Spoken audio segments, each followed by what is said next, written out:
Are you a podcaster? Maybe you've got that big idea and you're looking for a network to join. The multi-award-winning Ozcast Network can get your content to eyes and ears all over the world. Join now for the first month free, and you could be featuring this sound at the beginning of your podcast. Ozcast. Simply head to ozcastnetwork.com for details. Ozcast.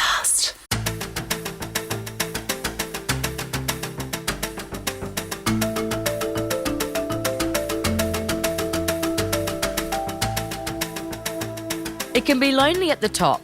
We all know what it's like to lead and own a business and wanting to scale, but finding yourself at a glass ceiling. That is where the power of collaboration and connection comes in. Hi, I'm Natasha Milani. I'm an expert at helping businesses and business owners harness the power of collaboration to connect, scale and grow. I am passionate about collaboration. I believe that no one executes alone. We all do better when we do it together. Welcome to this Power of Collaboration podcast. It's wonderful to have you here. I hope you get the inspiration and information you need to harness the power of collaboration to break through your glass ceilings. Today, we're talking to Elaine Benstead, CEO of Zoos SA. Welcome, Elaine. Hello, good to be here. Now, I'm really interested about the conversation we're going to have today. For those listening, Zoos SA includes the Adelaide Zoo, where actually SA Leaders holds all their events, and Monarto Zoo. Monarto Safari Park now, officially rebranded last year. Right, apologies for that. That's why I'm going to hand over to you, Elaine, to just share a little bit of background with us about what you do and a little bit about who you are. Yeah, so I'm Chief Executive of Zoos SA, as you said, Adelaide Zoo and Monarto Safari Park. We're a bit different to most of the zoos in Australia in that we're a not-for-profit. We're not a government zoo, so we're legally owned by our members. And I've been in this job for 9 years, which has gone in some ways incredibly quickly, but it also seems like a lifetime ago that I did anything else because I'm just so immersed now and absolutely love what I do.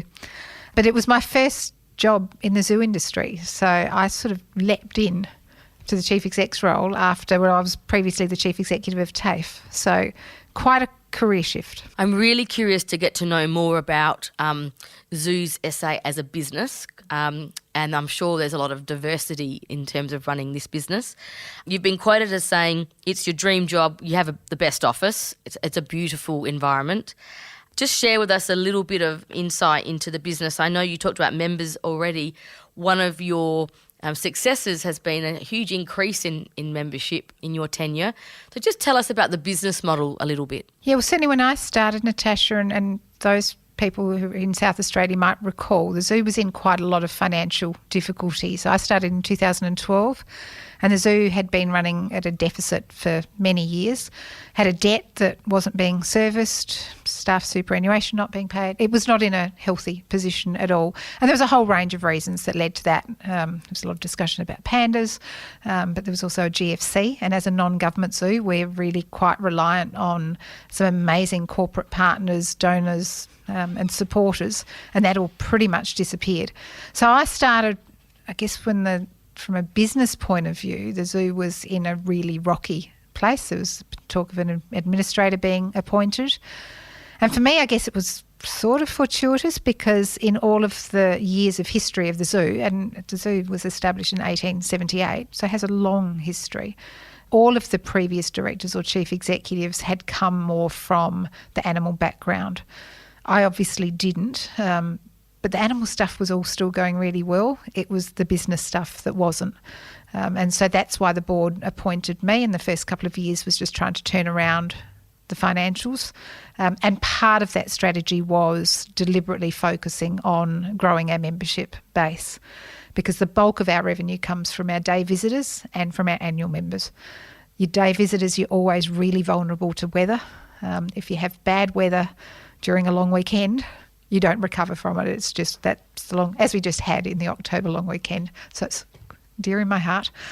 Whereas once people have paid an annual membership fee, they can come as often as they like. So it's a great value proposition, but it also gives us some greater revenue certainty.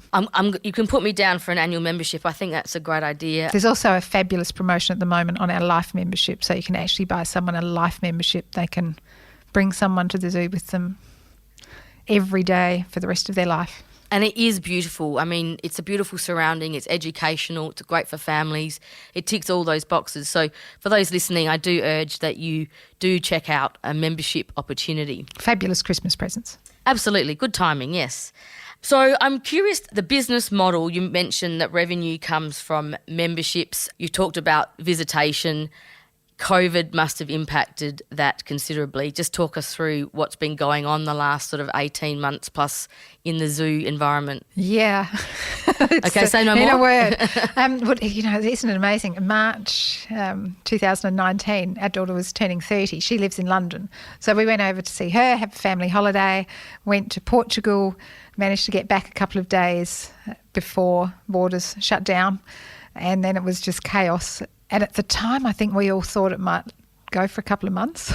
And the fact that it's now 20 months later, and we at the zoo have been operating under restrictions ever since then. So we were closed for 3 months.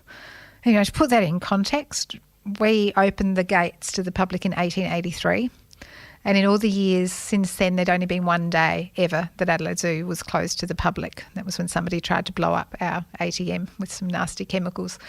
So we'd been open through Great Depression, 2 World Wars, the Spanish flu. So to close the doors and not know when we were going to reopen, we had to stand down half our staff on no pay. And not one of them complained. They're very, very passionate about who we are as a conservation organisation.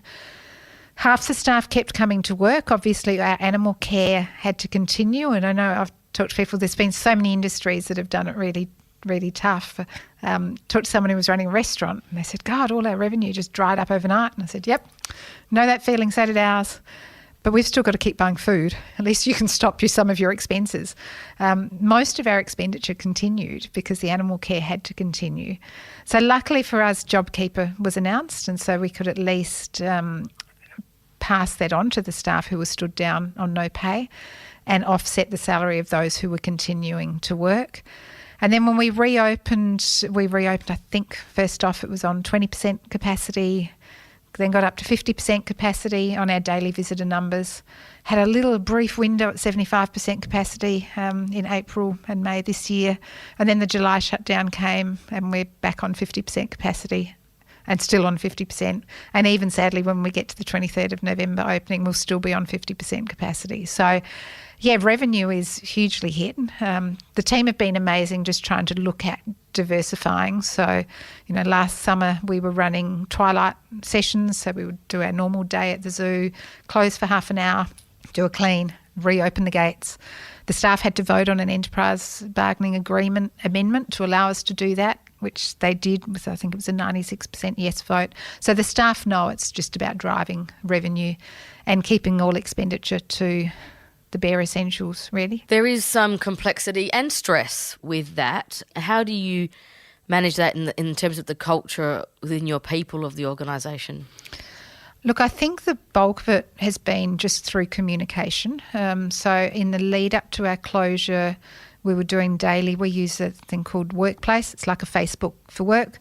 So I could be at one site, but they'd be videoing it. So the staff, we do have big outdoor areas, so we were doing outdoor meetings. Some stage it was twice a day, and it was just communicating what we knew. And it was really hard, Natasha. I think for most leaders, we like having data to make decisions, and you like to make decisions with enough time to really think them through. It was moving so quickly, and there were so many unknowns. You had to feel comfortable with, well, this is where we are. So we were having morning meetings with the leadership team. Okay, what do we know? What don't we know? What do we need to communicate?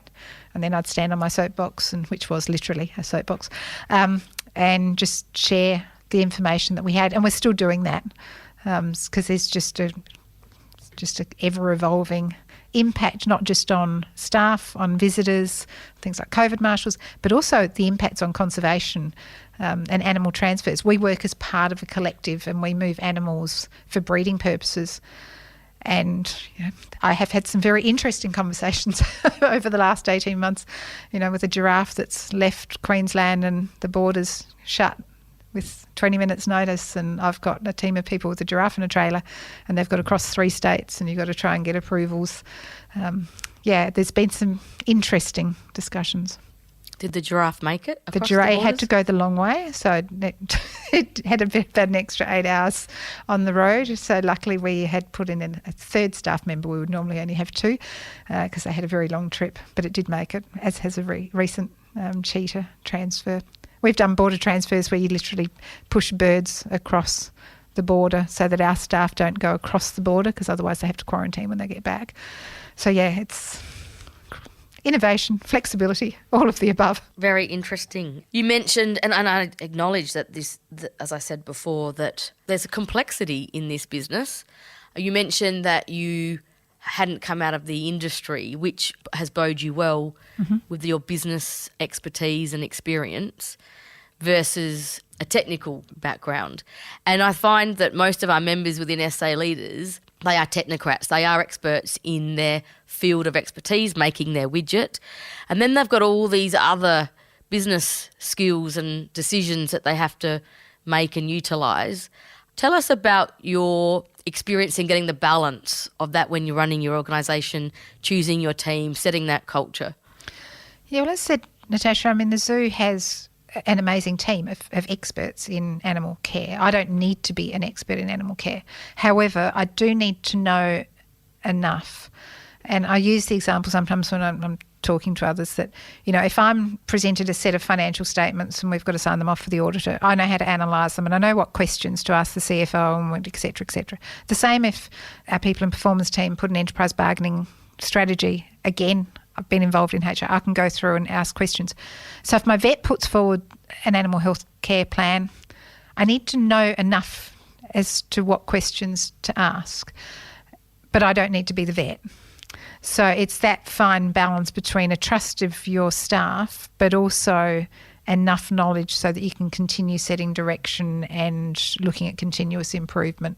So I do an awful lot of reading. I don't actually really like watching television, so I read a lot of scientific papers and just to keep that learning. The other key benefit for me coming into the zoo world is we've got an amazing collaborative approach across the zoos in Australia and New Zealand, in fact across the world. But at any stage I could pick up the phone and talk to Cameron, who's the head of Taronga, or Jenny from Zoos Victoria. Can talk to Kevin in Auckland Zoo. We connect because we don't see ourselves as competitors. We actually work really closely for the benefit of conservation anyway. So if we've done something that's really successful, it's great if one of the other zoos can pick it up, and we do the same thing. So I didn't have to learn everything because there's plenty of people who came before me that I could ask. And this is exactly why I wanted to have a chat with you today about the organisation, because my instinctive gut was saying that there is going to be a lot of collaboration in your industry sector. Collaboration, my favourite word. Co-opetition, as you say, you're not competitors. There's a lot of learning and sharing. What mechanisms are in place to help enable that collaboration and shared learning? In the formal zoo, so I'm also Vice President of the Zoo and Aquarium Association, which is like a membership based for good zoos across Australia and New Zealand. So there's a lot of formal processes. We normally have conferences and workshops. They've moved to online. We also mentor if there's new, because there's a couple of major zoos in Australia, but there's also a lot of smaller private zoos. So we can sort of take one of them under our wing and share. And so it is quite set up that way because by nature we collaborate. But it happens even within South Australia. And again, people might think that we're in competition with, you've got Cleveland Wildlife Park.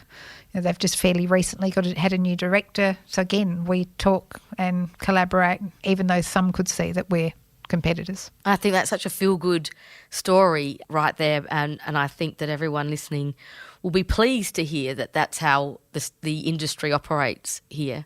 Well, I think at the heart of it is because we have to do that for the conservation breeding programs that we run. you've got to have good genetic mix of animals, so you can't just keep your animals.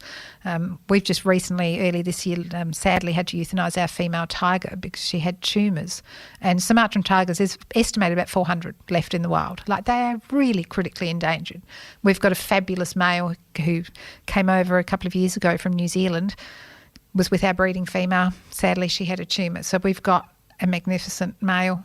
The call goes around the globe for where's the best match for Kambali to have a female. Sadly, identified one in America. There were some COVID cases in tigers in America. So it's a long story, and we will eventually have a female tiger join Kambali soon. But as said, by our nature, because we're passionate about conservation, we collaborate anyway. I think that's a great purpose. I mean, is conservation really driving that purpose? Absolutely it is. And, you know, we don't shy away from the history of the zoo. When the zoo opened, conservation probably wasn't at its heart. It was very much just about showcasing animals of all shapes, sizes.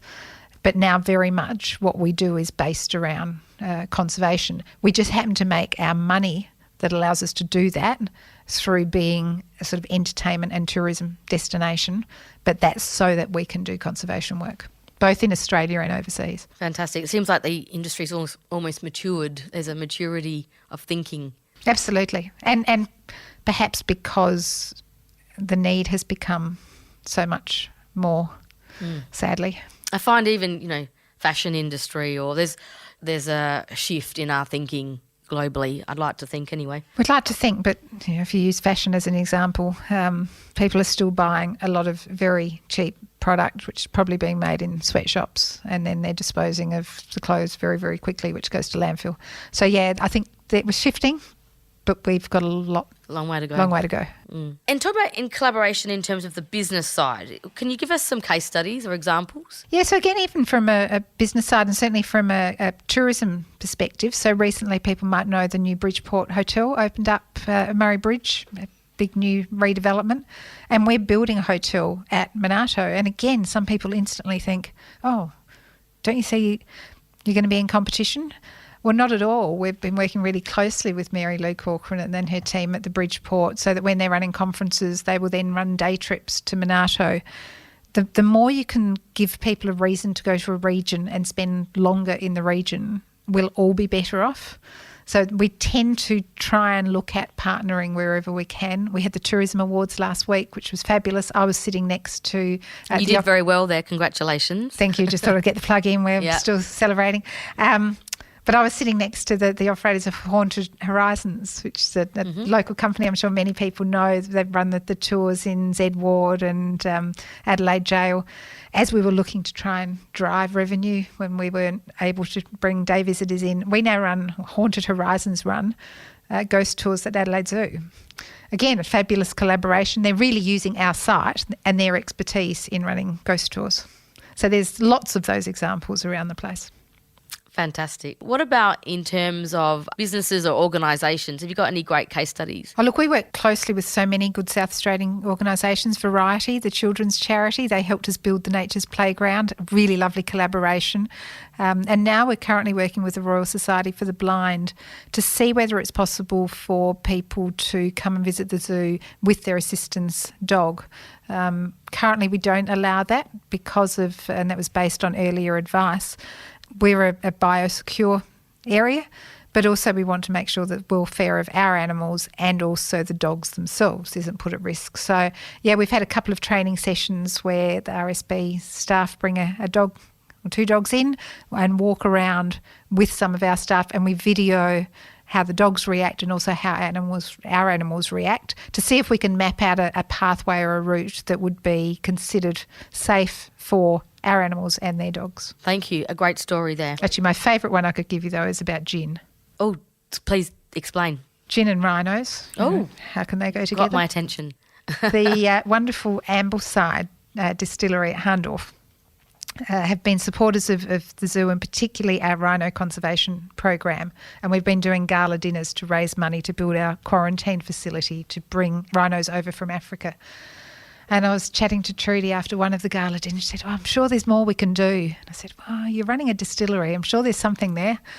And so they ended up creating a special Kifaru, which means rhino, gin that was infused with botanical plants that only grow at Monarto. They sell the gin, they make the gin, they sell the gin, and the profits all go to rhino conservation. So all people need to do is buy a bottle of gin and they can help rhinos. I don't think there's a better case study of collaboration than that. That's about really thinking outside the square, isn't it? Thinking, well, what does the customer want? What does the outcome look like? Who can partner? How do we be innovative and different? And really looking for that win-win. And so we've got a lot of corporate partners, and part of what we can offer is amazing reach because, we've got nearly 500,000 visitors come to see us, got really big social media presence. So if a corporate partner wants their brand awareness or reach, we can offer that. If they want staff rewards or staff recognition, we can offer that by giving them tickets that they can give away. Yeah, we've, apart from our gin distillery, we had one with Prancing Pony who was supporting our Przewalski horse. There's one, watch this space, coming in the wine sector soon. So, yeah, we're always looking at where is there mutual benefit. How can we promote our business and what we want to raise awareness and funds for that also supports somebody else. So that is a great opportunity for corporates listening or anyone who's got some new ideas to come and present them. Absolutely. We're totally flexible. We've got corporate partnerships that cover a full spectrum, whether it be legal services, peat soils, so they can be really practical, they can be business oriented. Beaumont Tiles have been one of our supporters. They're doing some outfitting of our new visitor centre. I know they had their big staff for Christmas night just recently. So there's always opportunities and my team are very flexible to come up with a true win-win. Win-win-win, and with a great South Australian organisation. Just moving on to strategy and planning ahead. You've looked at this 20-year master plan. That's for a physical infrastructure for the organisation and Monarto. Talk us through some of your processes or thinking around that and how you create sustainability. And you've talked about the purpose being around conservation. How does that all tie in together and how do you execute that? That's a big question. It is a big question. There's lots there. We refer back to our master plan, which was our 20-year plan. We actually started that with the question of how do we deliver on our mission most successfully. And our mission is about saving species from extinction and connecting people with nature. So what does it look like at Adelaide Zoo or Monarto Safari Park in 20 years' time to help us do that as successfully as we can? So it ended up as an infrastructure plan, but it started out with that bigger question. And it's guided where we've gone, but we're not slave to it, and we can't be because we work with animals. So a simple example of that is we'd said at Adelaide Zoo we weren't going to have giraffes stay in the long-term future of Adelaide Zoo. And then we had one of our giraffes sadly passed away. We were left with a single giraffe. The team spent 8 months trying to train her to go into a trailer. She just didn't. She's the giraffe that said no. And so we were going to have... Sounds like my dog. She's and my staff can train pretty much anything. I mean, we've got our animals, our lions at Monarto trained to back up and put their tails close enough so that the vets can actually draw blood so that because we use the training so that we don't need to anaesthetise for health checks. So, right. I mean, we've got incredibly skilled staff, but no, this giraffe, she's not good at change. So we had to relook at our master plan and say, well, if we are going to keep giraffes, we want to have an improved facility that they're in. So we've got these really exciting plans now which would redevelop the riverbank frontage of the zoo because we've currently got our back to that. Yes. So that's really exciting plans. But you've got to have the plans first and then it's about chasing funds to make it come to life. Yes. And of course at Monarto the big plan was the new visitor centre and then the accommodation experiences. So that's work in progress. Those ones are funded. They're being built now. Slight delay with COVID, but not too much. Very exciting. So you've got lots of stakeholders involved in all of that planning and engagement, your people, and I love the definitive nature of your mission and purpose. Yeah, and it's interesting because we're just doing a review of our strategic plan now and it took strategic plans. I mean, while the zoo's been around as a society, a royal society, since 1878, the very first strategic plan was 2012. That's not that long ago. No, it was the year I started, ready? No, so we're now coming up to our second review. It was a 5-year strategic plan. And so we've just recently surveyed our staff about that purpose, connecting people with nature and saving species from extinction. And it's got a really high resonance. Like, people know it, understand it, and it doesn't matter what role you play in the organisation, you know that it's doing something to help achieving that purpose. So it's a really, it's a clear call to who we are and what we do. Because we can make an enormous difference ourselves by, whether it be breeding endangered animals, release to the wild, habitat protection, feral control. But we can also make an enormous difference by educating. You mentioned at the start that we do play that education role. If you talk about sustainable practices, you talk about single-use plastics or sustainable palm oil, we can actually get that message to a lot of people. I think you must wake up every day, Elaine, as you said, dream job, best office, and just making a fabulous contribution to our city and state and beyond, and the industry. Yeah, it's I think when we put on our light creatures, part of the Illuminate Adelaide, and when I was at the opening night, I said, who would ever put on a festival in the middle of a pandemic? It was like literally we got shut down. That was during the July lockdown, was right in the middle of that. The people who built the lanterns for us were in Victoria, so we had to go through to try and work out how we could get them here. It was really, really challenging. But I said, so's conservation. We've been working on a project to bring rhinos over from Africa where they're just being slaughtered. It's awful. And that's it's probably a 5-10 year project, and so complex even before COVID, because legally you're not allowed to bring rhinos into Australia because of biosecurity. So you've got to find a partner in New Zealand. They've got to build quarantine facilities. So everything takes effort, but we're really determined. So we just keep doing it. And that determination is a cultural element that drives outcome. Yeah, we don't give up easily. At all. Well, I'm pleased to hear that. Elaine, thank you so much for sharing. I feel very comfortable saying that you are one of an exceptional female leader in South Australia, and I really respect the work that you do and appreciate your time today. Thank you. It was lovely to chat. At SA Leaders, we are all about collaboration and community. If you're curious to know more about how we help businesses and leaders just like you scale and grow beyond the glass ceilings, then visit our website at www.saleaders.com.au. And please don't forget to subscribe, share this podcast with your network, and write a review if you really enjoyed it. This has been an Audiosity production. I'm Natasha Malani, and I look forward to chatting with you next time. Happy connecting.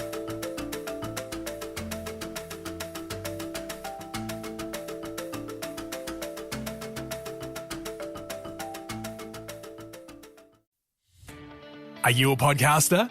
Maybe you've got that big idea and you're looking for a network to join. The multi-award-winning Ozcast Network can get your content to eyes and ears all over the world.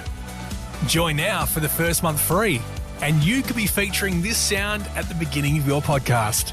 Ozcast. Simply head to ozcastnetwork.com for details.